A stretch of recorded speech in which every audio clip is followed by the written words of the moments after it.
नमस्कार दोस्तों, मैं सुनील अमृत यूजीसी नेट गोल्ड में आप सभी का स्वागत करता हूं। बैच है आपका कौन सा? मंथन बैच, ठीक है। और मंथन बैच के हम जो है इससे पहले 24 क्लासें कंप्लीट कर चुके हैं। यूनिट नंबर 1 चल रही है। यूनिट नंबर 1 की ही आपकी इससे पहले 24 क्लासें आ चुकी हैं। ये 25वीं क्लास है और आज हम लोग देखेंगे मूल्यांकन प्रणाली, ठीक है। आखिरी टॉपिक है इस यूनिट का और उसी के एमसीक्यू हम लोग जो है करने वाले हैं। थ्योरेटिकल आपका मैं इसमें करा चुका हूँ, ठीक है। कॉन्सेप्ट सारा करा चुका हूँ। अब हम इसको आपको इसमें क्या देखना, एमसीक्यू देखने वाले, ठीक है। तो एमसीक्यू हम जो है 50 क्वेश्चन करेंगे। इसके बाद 25 क्वेश्चन जो है मॉक टेस्ट के रूप में आप लोगों को दूंगा मैं इसमें, ठीक है। वे आपको करने हैं, ठीक है। तो चलिए आज की क्लास को करते हैं स्टार्ट। यदि आप लोगों ने हमारे यूट्यूब चैनल को सब्सक्राइब नहीं किया है तो प्लीज हमारे यूट्यूब चैनल को सब्सक्राइब अवश्य कर लें और वीडियो को लाइक तथा शेयर जरूर कर दिया करो भाई, ठीक है। चलिए जी, तो देखते हैं भाई किस प्रकार के क्वेश्चन हैं आप लोगों के सामने।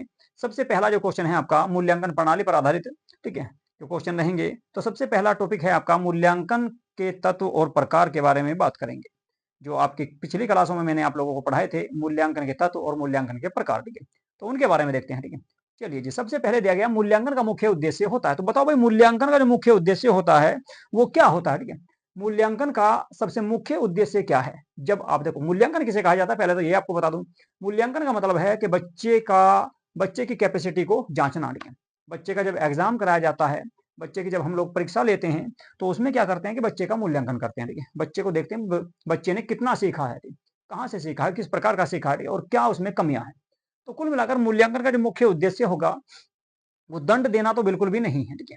ये आप जो है इसको ध्यान रखना कि दंड देना नहीं है और प्रमाण पत्र देना भी उसका मेन उद्देश्य नहीं होगा। ऐसा नहीं कि केवल उसको रिजल्ट ही देना है, प्रमाण पत्र ही देना और केवल परीक्षा कराना भी उसका उद्देश्य नहीं है। इसका सबसे मुख्य उद्देश्य माना जाएगा बच्चे के ज्ञान को मापना, उसके बच्चे के ज्ञान को, बच्चे की कैपेसिटी को देखना कि बच्चे के अंदर कितनी क्वालिटी है, कितनी कैपेसिटी है। तो कुल मिलाकर आंसर जो रहेगा इसका वो होगा भैया बी आपका, ठीक है। चलिए जी, अगला क्वेश्चन देखेंगे। सहायक मूल्यांकन होता है। तो सहायक मूल्यांकन किसे कहा जाता है ये आपको इसमें बताना। भाई सहायक जो है मूल्यांकन किसे कहा जाएगा? सहायक मूल्यांकन क्या पाठ्यक्रम के अंत में किया जाएगा? पाठ्यक्रम के अंत में सहायक मूल्यांकन कैसे हो सकता है? तो बिल्कुल फाइनल होगा आपका, वो नहीं रहेगा। साल में एक बार भी नहीं होगा और मूल्यांकन समिति द्वारा भी नहीं किया जाएगा। तो देखिए, सहायक मूल्यांकन जो होता है वो शिक्षण के दौरान होता है। जब बच्चे को पढ़ाया जाता है ना कक्षा में, थी जब बच्चे को कक्षा में पढ़ाया जाता है तो उस समय जो मूल्यांकन किया जाता है, अध्यापक बच्चे से बार बार जो क्वेश्चन पूछता है, बच्चे को समझाता है, ठीक है, उस जो बच्चे का जो ना कैपेसिटी को देखता है, तो उसी को कहा जाएगा क्या? शिक्षण के दौरान मूल्यांकन, ठीक है। तो वो होता है आपका सहायक मूल्यांकन, ठीक। तो बी आंसर आपका इसमें सही हो जाएगा भाई, ठीक है। चलिए जी, अगला क्वेश्चन देखेंगे। अगला जो क्वेश्चन आप लोगों के सामने है, क्वेश्चन नंबर 3 है, प्रारंभिक मूल्यांकन किस लिए किया जाता है? बताओ भाई, प्रारंभिक जो मूल्यांकन होगा वो किस उद्देश्य से किया जाता है, ये आपको इसमें बताना है, ठीक है। क्या छात्र को डिग्री देने के लिए? देखो शुरुआत में ही छात्र को डिग्री देने के लिए मूल्यांकन कैसे किया जाएगा? नहीं किया जाएगा, ठीक है। तो ये तो होगा नहीं भाई आपका, ठीक है। छात्र के पूर्व ज्ञान का आंकलन करने के लिए हो सकता है। मान लो कोई बच्चा कक्षा 5 को पास करके कक्षा 6 में आया है या कक्षा 11 को पास करके कक्षा 12 में आया है, ठीक है। या बीए की डिग्री पास करके एमए में आया है, बीए की क्लासों को पास करने के बाद एमए में आया है, तो उसे क्या होगा कि प्रारंभिक मूल्यांकन किया जाएगा, यानी कि उसने पीछे क्या सीखा है, पूर्व का ज्ञान का आंकलन है कि उसके पिछले ज्ञान का आंकलन किया जाएगा। ये आपका सही हो सकता है। अंतिम परिणाम तय करने के लिए नहीं किया जाएगा और ना ही ग्रेडिंग करने के लिए किया जाएगा, ठीक है। तो आपका इसमें आंसर हो जाएगा भाई बी। बी ऑप्शन आपका इसमें सही रहेगा। छात्र के जो पहले का ज्ञान है, जिस कक्षा में आया उससे पहले का जो उसका ज्ञान है, उसका आंकलन करना, उसको जांचने के लिए ही प्रारंभिक मूल्यांकन किया जाता है। इसके बाद क्वेश्चन नंबर 4 है आपका, समापन मूल्यांकन किस चरण में किया जाता है? बताओ भाई, समापन जो मूल्यांकन होगा वो कौन से चरण में किया जाएगा? समापन का मतलब होता है एंड का जो मूल्यांकन है, अंतिम जो मूल्यांकन है। क्या अध्याय के शुरुआत में करेंगे? अध्याय के शुरुआत में समापन मूल्यांकन कैसे किया जा सकता है? नहीं किया जा सकता, ठीक है। शिक्षण के बीच में भी नहीं किया जाएगा, अध्याय के अंत में कर सकते हैं, खेल में नहीं किया जाएगा। तो अध्याय के अंत में मान लो जो है आपने कोई अध्याय पढ़ाया, कोई टॉपिक पढ़ाया, कोई पाठ्यक्रम पढ़ाया, उसके अंत में आप उस बच्चे का जो मूल्यांकन करोगे कि उसने कितना सीखा है उस टॉपिक के बारे में, उस विषय के बारे में, उस अध्याय के बारे में, उसी को समापन मूल्यांकन कहा जाएगा, ठीक है। तो ये आपका अध्याय के अंत में आ जाएगा भाई, ठीक है। तो सी आंसर आपका इसमें हो जाएगा। चलिए जी, अगला क्वेश्चन देख लेते हैं। अगला जो क्वेश्चन आप लोगों के सामने है वो है क्वेश्चन नंबर 5, मूल्यांकन का एक महत्वपूर्ण तत्व क्या है? मूल्यांकन का सबसे महत्वपूर्ण तत्व जो माना जाता है वो क्या माना जाएगा, ये आपको बताना है। केवल परीक्षा देना है? देखिए, केवल परीक्षा आपका महत्वपूर्ण तत्व नहीं होगा। मूल्यांकन का ये एक तत्व है लेकिन महत्वपूर्ण तत्व इसको नहीं माना जा सकता, ठीक है। क्योंकि केवल मूल्यांकन का अर्थ ये नहीं है कि केवल बच्चे की परीक्षा कराई जाएगी। प्रतिक्रिया फीडबैक देना ये हो सकता है आपका, ठीक है। मौखिक वार्ता भी नहीं होगा, प्रोजेक्ट बनाना भी नहीं होगा, तो बी आंसर हो जाएगा भाई प्रतिक्रिया देना, फीडबैक देना, ठीक है। बच्चे का मूल्यांकन करके बच्चे के बारे में सोचना, बच्चे के बारे में समझना, बच्चे को समझाना, बताना कि भाई आपने कहाँ पे कमी की है, कौन कौन सी आपकी खूबियां हैं, कौन कौन सी आपकी कमियां हैं, कहाँ पर आप सुधार कर सकते हो, इसी सबको कहा जाएगा फीडबैक देना, ठीक है, प्रतिक्रिया देना, ठीक है। तो बी आंसर हो जाएगा इसमें भाई आपका, ठीक है। चलिए जी, अगला जो क्वेश्चन रहेगा वो आपका CBSE choice based credit system जो प्रणाली आपको बताई थी मैंने आपको क्रेडिट, तो उससे आधारित जो है क्वेश्चन इसमें अब हमको करने हैं, अगले 5 क्वेश्चन जो रहेंगे, ठीक है। तो इसमें देखते हैं सबसे पहले भाई सीबीएसई प्रणाली जो है जी, इसमें एक शब्द आया है आपका क्रेडिट, ठीक है। तो उसका अर्थ क्या होता है ये आपको इसमें बताना, ठीक है। बताओ भाई, क्रेडिट का जो अर्थ होता है वो क्या होता है, ठीक है। क्या नगद पुरस्कार देना है? जी नहीं। छात्रों की उपस्थिति से संबंधित नहीं है, परीक्षा की अवधि से संबंधित भी नहीं है। ये अधिगम के लिए निर्धारित समय इकाई है कि बच्चे को टाइम दिया जाता है कि भाई बच्चे को जो है ना कोई पाठ्यक्रम करने के लिए 5 दिन का, 4 दिन का या 10 दिन का या 10 घंटे का या 5 घंटे का या 20 घंटे का समय उसमें प्रदान किया जाता है। वो पाठ्यक्रम को देखा जाता है कि पाठ्यक्रम कितना बड़ा है, कितना विस्तार है उसमें, कितने विस्तार से उसको समझाना है, किस तरीके से उसको बताना है, कितना उसमें लिखवाना है, उस सबको ध्यान में रखते हुए अधिगम के लिए निर्धारित समय इकाई तय की जाती है, ठीक है। तो सी आंसर हो जाएगा भाई। चलिए जी, अगला क्वेश्चन देखेंगे। अगला जो क्वेश्चन है आपका क्वेश्चन नंबर 7, ठीक है। क्वेश्चन नंबर 7 की अगर मैं बात करूं तो वो है आपका सीबीसीएस में एसजीपीए और सीजीपीए का संबंध क्या होता है, इन दोनों का संबंध आपस में क्या होता है। ये एक तरह की अगर देखा जाए सीबीसीएसई में ये आपका एसजीपीए जो है और सीजीपीए, ठीक है, ये एक तरह की ग्रेडिंग प्रणाली है। बच्चे को रिजल्ट के मूल्यांकन के अंत में उसको ग्रेड प्रदान किया जाता है, A grade, B grade, A plus plus, B plus plus, ठीक है, जो ग्रेड दिए जाते हैं, तो ग्रेडिंग प्रणाली इसको कहा जाता है, ठीक है। तो बी आंसर आपका इसमें हो जाएगा जी। इसका जो आंसर होगा वो हो जाएगा आपका बी, ठीक है। चलिए भाई, अगला क्वेश्चन देखेंगे। अगला क्वेश्चन है सीबीसीएस प्रणाली में मूल्यांकन का हिस्सा होता है, बताओ कौन सा हिस्सा होता है। सीबीसीएसई में सीबीसीएस में मूल्यांकन, ठीक है, का जो हिस्सा है वो कौन सा हिस्सा होगा, ठीक है। मूल्यांकन का हिस्सा कौन सा होता है, ठीक है। ऑप्शन ए में दिया गया है आपका, ए में जो दिया गया है केवल प्रायोगिक, जी नहीं है। केवल बाहरी, बाहरी तो नहीं है, ठीक है, सॉरी बाहरी है लेकिन केवल बाहरी नहीं है, ठीक है। आंतरिक और बाहरी दोनों हो सकते हैं, ठीक है। मूल्यांकन, कोई मूल्यांकन, मूल्यांकन तो होगा, कोई मूल्यांकन क्यों नहीं होगा, ठीक है। तो आंतरिक और बाहरी इसमें दोनों प्रकार के आ जाएंगे भाई। सीबीसीएसई प्रणाली में मूल्यांकन का जो हिस्सा होता है वो बाहरी भी होता है और आंतरिक भी होता है, दोनों प्रकार के इसमें आपको देखने को मिलेंगे, ठीक है। दोनों प्रकार के इसमें देखने को आपको मिलेंगे। सीबीसीएस में आंतरिक मूल्यांकन के अंतर्गत क्या आएगा बताओ। सीबीसीएस में आंतरिक मूल्यांकन जो होता है, अंदरूनी जो मूल्यांकन होगा उसमें क्या शामिल किया जाएगा। उसमें देखो आपको मैंने बताया था पिछली क्लास में कि उसके अंतर्गत आपके एक तो असाइनमेंट तैयार किया जाएगा उसमें, ठीक है, असाइनमेंट होता है। एक इसमें आपका क्विज भी होता है, ठीक है। तो सेमेस्टर परीक्षा नहीं होगी, बोर्ड बोर्ड परीक्षा नहीं होगी और केवल इंटरव्यू भी इसमें शामिल नहीं किया जाएगा। तो इसमें असाइनमेंट रहेगा और क्विज यानी कि क्वेश्चन आंसर रहेंगे आपके, ठीक है। चलिए जी, क्वेश्चन नंबर 10 है आपका सीबीसीएस प्रणाली। सीबीसीएस प्रणाली के अंतर्गत छात्रों को मिलती है, क्या मिलती है। विषय चयन करने की स्वतंत्रता, केवल अंक, व्यावसायिक डिग्री या फिर प्रमाण पत्र। बहुत आसान सा ये आपका क्वेश्चन है और आसानी से ही आपको इसका आंसर देना। बताओ भाई क्या होगा, ठीक है। चलिए जी, देखते हैं। देखो, विषय का चयन की स्वतंत्रता होती है इसमें, बिल्कुल सही है। केवल अंक दिया नहीं जाएगा, व्यावसायिक डिग्री नहीं है, प्रमाण पत्र नहीं, ठीक है। तो सीबीसीएसई के अंतर्गत जो छात्रों को मिलती है इसमें अपने सब्जेक्ट को, अपने पाठ्यक्रम को चयन करने का इसमें विकल्प दिया जाता है कि भाई बच्चे 10 में से 2 या 3 या 4 सब्जेक्ट अपनी मर्जी से, अपनी स्वतंत्रता से, ठीक है, चुन सकते हैं, ठीक है। चलिए जी, अगला क्वेश्चन रहेंगे कंप्यूटर आधारित मूल्यांकन से संबंधित है। तो कंप्यूटर आधारित परीक्षा का एक लाभ आपको बताना है कि भाई कंप्यूटर के आधार पर जो परीक्षा होती है उसका एक लाभ क्या है। देरी से परिणाम होगा, जी नहीं, बहुत जल्दी होता है। अधिक मूल्यांकन त्रुटियां नहीं होती, बहुत कम होती हैं। त्वरित जो है परिणाम यानी कि तुरंत परिणाम दिया जाता है, बिल्कुल सही है। लिखित उत्तर पुस्तिका इसमें होती नहीं, तो सी ऑप्शन आपका इसमें सही हो जाएगा। अगला क्वेश्चन देखेंगे। अगला जो क्वेश्चन है, यूजीसी नेट परीक्षा किस प्रकार की परीक्षा है। बताओ भाई कैसी परीक्षा है। आप सभी देखते हैं कि यूजीसी नेट का आप एग्जाम देते हैं तो कैसे देते हो, ऑनलाइन, ठीक है, कंप्यूटर पर जाकर, इंटरनेट के माध्यम से। तो कैसी है, कंप्यूटर आधारित या फिर आईसीटी आधारित इसको कहा जा सकता है। तो 12वां जो क्वेश्चन है बहुत आसान सा था, आंसर रहेगा इसका आपका। देखिए, ए में मौखिक दिया गया है तो इंटरव्यू इसमें होता नहीं, मौखिक होता नहीं। और बोर्ड आधारित है नहीं, कंप्यूटर आधारित है, केवल प्रैक्टिकल भी इसमें नहीं होता, प्रैक्टिकल बल्कि किसी भी प्रकार का नहीं होता। तो सी आंसर इसमें हो जाएगा जी। अगला क्वेश्चन है, कंप्यूटर आधारित मूल्यांकन में प्रश्न होते हैं। मतलब कंप्यूटर आधारित जो मूल्यांकन होगा उसमें ज्यादातर प्रश्न कैसे देखने को मिलेंगे, वर्णात्मक। वर्णात्मक क्वेश्चन अगर आप उसमें करोगे तो बहुत लंबा समय लगता है, बहुत खर्च लगता है, ठीक है। दूसरा फिर उसमें लिखने में दिक्कत आती है आपको, ठीक है। तो कुल मिलाकर आपका वर्णनात्मक तो होगा नहीं, ठीक है। ऑडियो आधारित तो होगा नहीं, सुनाई देगा नहीं, ठीक है। ग्रुप डिस्कशन भी इसमें नहीं होता, इसमें होते हैं भाई एमसीक्यू। एमसीक्यू आधारित क्वेश्चन होते हैं, ऑब्जेक्टिव क्वेश्चन आपको देखने को मिलते हैं, जैसे आप यूजीसी नेट में देते हैं, एसएससी के एग्जाम में देते हैं, बैंकों के एग्जाम में देते हैं, ठीक है। तो बहुत सारे एग्जाम होते हैं जो ऑनलाइन होते हैं, जैसे आज के टाइम में रेलवे के जितने एग्जाम हो रहे हैं वे सारे के सारे कंप्यूटर आधारित मूल्यांकन के आधार पर ही हो रहे हैं। चलिए जी, अगला क्वेश्चन देखेंगे। ऑनलाइन मूल्यांकन की एक चुनौती, सबसे बड़ी चुनौती इसमें क्या होती है? देखो, ऑनलाइन मूल्यांकन जो है, इसमें शिक्षक का समय तो सबसे बड़ी चुनौती नहीं है, है जी। शिक्षक का समय इसमें सबसे बड़ी चुनौती नहीं है, और ना ही अधिक परीक्षा केंद्र हैं, और ना ही ब्लैक बोर्ड की कमी है। इसमें सबसे बड़ी समस्या आती है भैया इंटरनेट की। अगर आपके पास इंटरनेट नहीं है, तो आप ऑनलाइन परीक्षा बिल्कुल भी नहीं करा सकते, ठीक है।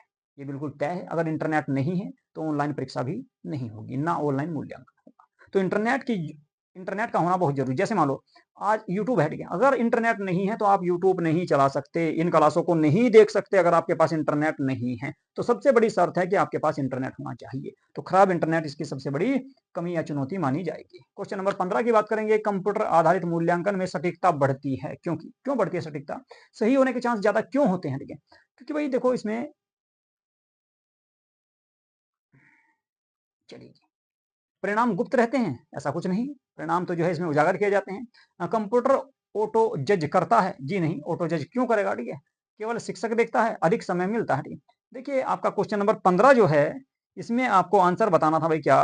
सबसे पहले क्वेश्चन को पढ़ो। क्वेश्चन में दिया गया है आपका, कंप्यूटर आधारित मूल्यांकन में सटीकता बढ़ती है, क्यों बढ़ती है? अच्छा, परिणाम गुप्त रहते हैं? जी नहीं, गुप्त नहीं रहते। कंप्यूटर ऑटो जज करता है। अच्छा अच्छा, एक मिनट, सॉरी भाई, ठीक है।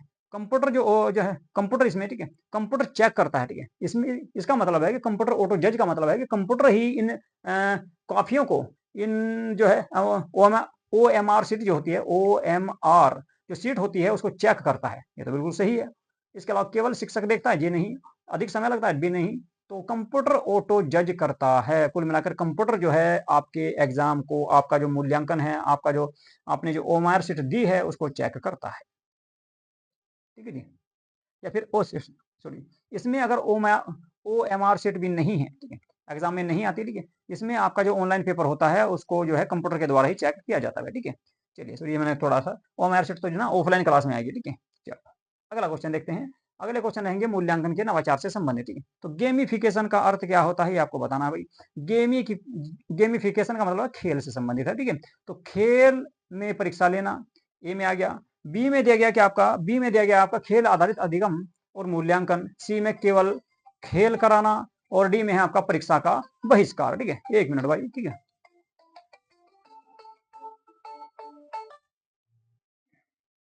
ठीक है जी। चलिए, तो आपका ए में दिया गया है खेल में परीक्षा लेना, बी में है खेल आधारित अधिगम और मूल्यांकन, और सी में दिया गया केवल खेल कराना, और डी में है आपका परीक्षा का बहिष्कार करना। देखो गेमिफिकेशन का अर्थ होता है खेल आधारित अधिगम का और मूल्यांकन, ठीक है। तो बी आंसर आपका इसमें सही हो जाएगा। चलिए जी, अगला क्वेश्चन देखिए भाई, और इसका जो है आंसर बताने का प्रयास कीजिएगा, ठीक है।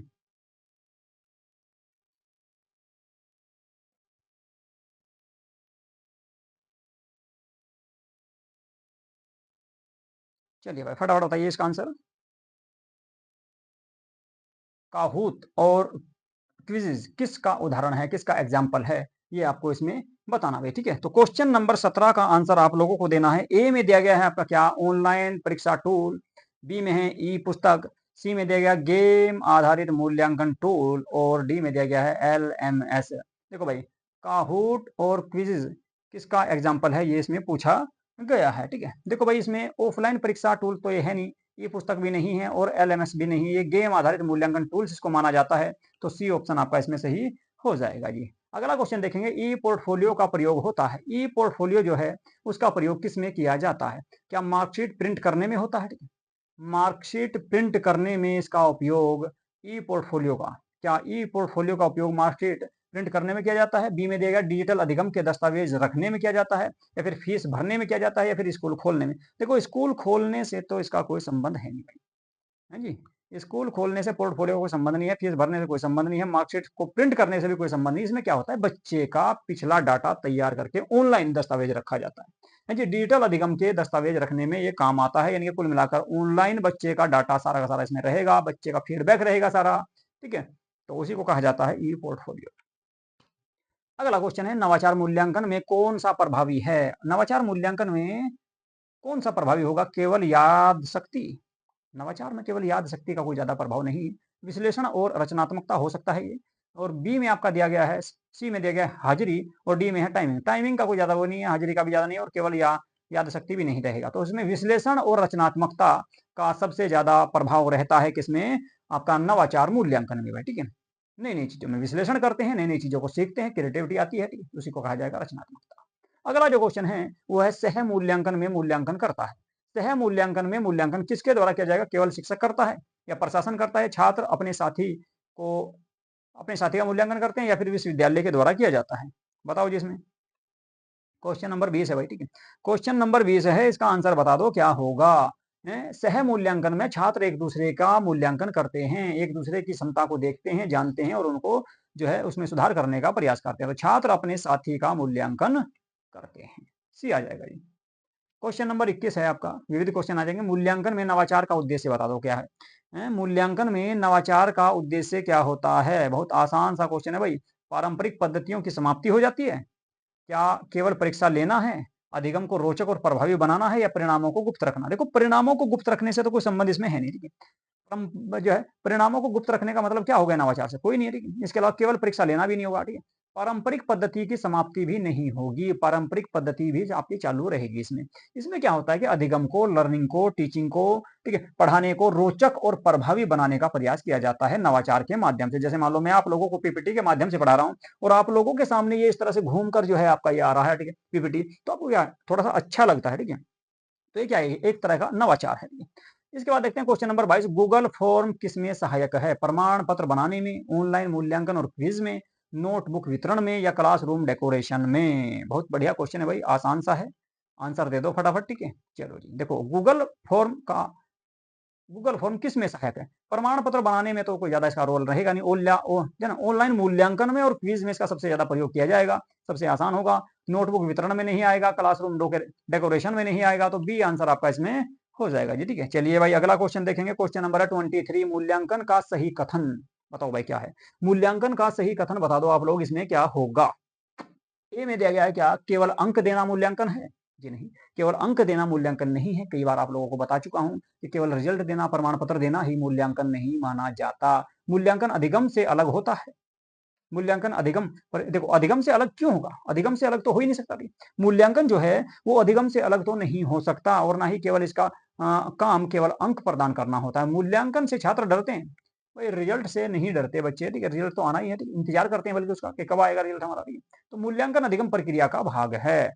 अधिगम प्रक्रिया यानी कि सीखने की एक प्रक्रिया का ही भाग माना जाता है क्या? मूल्यांकन। मूल्यांकन मतलब किसी चीज का मूल्यांकन करना, रिजल्ट करना, उसका फीडबैक करना, उसके बारे में जानकारी प्रदान करना। क्वेश्चन नंबर 24 है, निम्न में से कौन आईसीटी आधारित मूल्यांकन विधि नहीं है? बताओ भाई, आईसीटी यानी कि कंप्यूटर पर आधारित जो है मूल्यांकन विधि कौन सी नहीं है? देखो, बहुत आसान सा क्वेश्चन है, और केवल आपको जो है इसमें पढ़ना है, और पढ़ने के बाद ही आप आसानी से इसका आंसर दे दोगे, ठीक है। और कुछ बच्चों ने आपका दे भी दिया होगा, ठीक है। देखो, काहूट आपका ऑनलाइन होता है, तो आईसीटी पर आधारित है, ठीक है। इसके अलावा रिटर्न ऐसे का मतलब होता है लिखित निबंध। लिखित निबंध में आईसीटी का क्या मतलब है, ठीक है? लिखित निबंध में आईसीटी का क्या मतलब है जी? तो यही बाहर हो गया, ठीक है। चलो जी, ये गलत हो गया। और गूगल क्विज होता है, ऑनलाइन एमसीक्यू होते हैं, तो आंसर आ जाएगा भैया बी। मूल्यांकन विधि नहीं पूछा है, ठीक, तो बी आ जाएगा। चलो जी, अगला क्वेश्चन है, नवाचार मूल्यांकन किसे प्राथमिकता देता है? बताओ भाई, नवाचार मूल्यांकन जो है वो किसको प्राथमिकता देगा? ये बता दो फटाफट आंसर इसका। और ये आखिरी क्वेश्चन है आज की क्लास का। अगले 25 क्वेश्चन कल करने वाले हैं, ठीक, कल की क्लास में करेंगे। तो नवाचार मूल्यांकन किसे प्राथमिकता देता है बताओ? तथ्यात्मक ज्ञान को देता है, व्याख्यात्मक क्षमता या विश्लेषण को देता है, या कंठस्थ उत्तर को देता है, या नकल आधारित प्रणाली को? देखो, नकल आधारित प्रणाली से तो इसमें कोई संबंध आपका होने वाला नहीं है, ठीक है। नकल से क्या मतलब, ठीक है, ये तो बिल्कुल ही निगेटिव हो गया। और कंठस्थ का मतलब होता है रट कर किसी चीज का उत्तर देना, तो ये भी गलत रहेगा। तथ्यात्मक यानी कि जो है लिखित रूप से, ठीक है, तथ्यात्मक ज्ञान, ठीक है, लिख कर बारना, ठीक है, किसी चीज के बारे में बताना लिख कर, ठीक है, इसका रहेगा व्याख्यात्मक क्षमता और विश्लेषण, ठीक है। तो ये सबसे सही आंसर आ जाएगा, तो बी आंसर इसमें सही हो जाएगा भाई, ठीक है। तो ये थे भाई आपके आज के 25 क्लास, ठीक है। आप लोगों को आज की क्लास कैसी लगी इसके बारे में जरूर बताएं, और कितने क्वेश्चन आप लोगों ने सही किए हैं 25 में से, ये भी आपको कमेंट बॉक्स में बताना है, ठीक है, कि कितने क्वेश्चन आप लोग इसमें सही कर रहे हैं, ठीक है। चलिए जी, इसके अलावा यदि आप लोगों ने हमारे यूट्यूब चैनल को सब्सक्राइब नहीं किया है तो प्लीज हमारे यूट्यूब चैनल को तो सब्सक्राइब जरूर कर लो भाई, और वीडियो को लाइक तथा शेयर जरूर कर दिया करो, क्योंकि यहाँ पर आपको यूजीसी नेट से संबंधित इसके अलावा अदर एग्जाम भी, ठीक है, जैसे पीजीटी है, टीजीटी है, उन सभी से संबंधित जानकारी आपको प्रदान की जाती है, ठीक है। चलिए जी, तो आज की क्लास को करेंगे यहीं पे समाप्त। नमस्कार।